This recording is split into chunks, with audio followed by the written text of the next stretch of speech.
festa sempre é unha labor de todo o pueblo. Se todo o pueblo non colabora, pois non hai festa.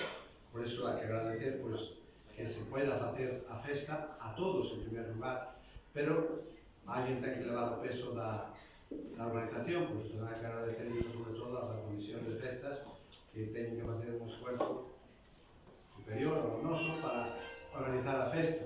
E ás veces o mellor hasta con malas contestacións, como xa sabemos, non? Entonces, a eles gracias. E, por suposto, gracias aos segurares de Monforte que nos acompañaron hoxe para facernos a misa máis solemne. E ojalá que, como decía a canción original, Álvaro Figuera, que volvamos dentro de un ano a celebrarlo e aquí hará moitas veces. Que el Señor os acompañe, que teñan un buen día. Podéis ir. Gracias a Dios.